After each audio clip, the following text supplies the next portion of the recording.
গালি দিচ্ছেন, ভুটকি বলতেছেন, অনলাইন হারাম করে দিবেন, আবার মাইন্ড ইট বলতেছেন।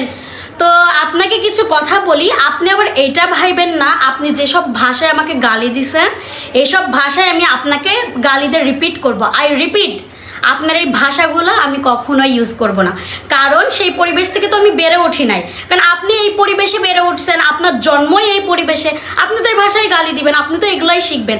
আপনি তো আর শিক্ষার আলো আপনার ভিতরে তো নাই, কারণ আপনার ভিতরে তো শিক্ষার আলো থাকবেই না। আপনি তো এই পরিবেশে বেড়ে ওঠেন নাই, আপনি যে পরিবেশে বেড়ে উঠছেন, যেরকম কথাবার্তা শিখছেন সেগুলোই তো বল, ইটস নর্মাল। আরেকটা কথা, একটা পরিবারে একজন খারাপ তার মানে এই না পুরো পরিবারটা খারাপ। এইটুকু মাথায় রাখবেন। এরকম হাজার হাজার ফ্যামিলি আছে, সেই ফ্যামিলিতে একজন খারাপ তার মানে এই না যে পরিবারের সবাই খারাপ। আমি জাস্ট আপনার কথার প্রেক্ষিতে এই কথাগুলো বললাম। আচ্ছা, আমাকে গালি দিয়ে যদি আপনি খুশি থাকেন, আপনাকে আমি বলতেছি আপনি আরও 100-200টা গালি শিখেন, আরও 100-200-300-400টা ভিডিও করে আমাকে গালি দেন, তাতে আমার কোনো যায় আসবে না। I don't care. এটা আমি কিছু এটা আমি কিছুই মনে করতেছি না, বরং আমি আনন্দ পাচ্ছি আপনি আমাকে গালি দিচ্ছেন বিশ্রী বিশ্রী ভাষায়। আস্তে আস্তে পাবলিক আপনাকে চিনে যাচ্ছে।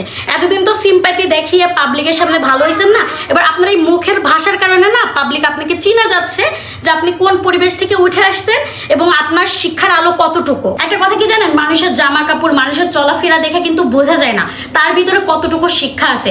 মানুষের মুখের ভাষা, ব্যবহার, এটুকু দেখে কিন্তু বোঝা যায় তার ভিতরে কতটুকু শিক্ষা আছে। ঠিক আছে? আরেকটা কথা, আপনি বললেন না অনলাইন হারাম করে দিবেন, আউট করে দিবেন। আউট মানে তো আপনি মনে হয় না জানেন। তারপরে ওই যে ছোটবেলা থেকে মানুষের মুখে শুনে আসছেন আউট আউট আউট, ওই যে খেলাতে আউট করে দেয়, ওই আউট হিসেবে আপনি আপনি বুঝাইতে চেয়েছেন অনলাইন থেকে আমাদের আউট করে দিবেন। আচ্ছা, আপনি যদি আউট করে দেন আমি কি ঠেকাইতে পারবো? কখনোই ঠেকাইতে পারবো না। আপনার যদি ক্ষমতা থাকে, আপনি যদি করতে পারেন, আপনি আউট করে দেন, তাতে তো আমার কোনো সমস্যা নাই। আপনি যার কথা বলতেছেন যে আমাদেরকে আউট করে দিবে, আপনি বলছেন যাকে দিয়ে আমাদেরকে আউট করে দিবেন, তো তার সাথে তো আমার কোনো শত্রুতা নাই পার্সোনালি, আপনার সাথেও তো আমার কোনো শত্রুতা নাই পার্সোনালি। তো আপনি যদি আউট করে দিতে পারেন, অনলাইন হারাম করে দিতে পারেন, করেন, আমি তো আপনাকে নিষেধ করতেছি না। আমি তো আপনার পায়ে ধরে বসে নাই, বা আপনাকে তো আমি ফোনও দিই না যে দেখেন আমাকে অনলাইন থেকে আউট করে দেন না, আমাকে অনলাইন হারাম করে দেন। এরকম কথা কি আমি সেজুতি বলছি, বা এরকম পোস্ট কি আমি সেজুতি করছি, বা আমি কি আইডি ডিঅ্যাক্টিভ করে রাখছি আপনি আউট করে দিবেন, সে আউট করে দিবে বলে আমি কি আইডি ডিঅ্যাক্টিভ করে রাখছি? না তো, আমি সেজুতি যেভাবে আছি এভাবেই থাকবো, আপনি যদি পারেন করেন। আর একটা কথা, আল্লাহ যদি আমার রিজিকে লেখে আপনি বিথি আমার রিজিক কখনোই নিতে পারবেন না। আল্লাহ যদি আমার রিজিকে লেখে তাহলে 7 সমুদ্রের ওই পারেও যদি থাকে ঠিকই আমার কাছে চলে আসবে। আর আমার রিজিকে যেটা নাই সেটা যদি আমার 2 ঠোঁটের মাঝেও খাবার থাকে সেটা ঠিকই মাটিতে পড়ে যাবে। তাই আপনি যদি পারেন করে ফেলেন, তাতে আমার কোনো দুঃখ নাই। আর আপনি গালি দেন, আমি মজা পাই, বুঝতে পারছেন? বাইরে গিয়েছিলাম, আসার পর আপনার এই নোংরা নোংরা ল্যাঙ্গুয়েজ দেখে ভাবলাম যে একটা রিপ্লাই তো দেওয়াই যায়।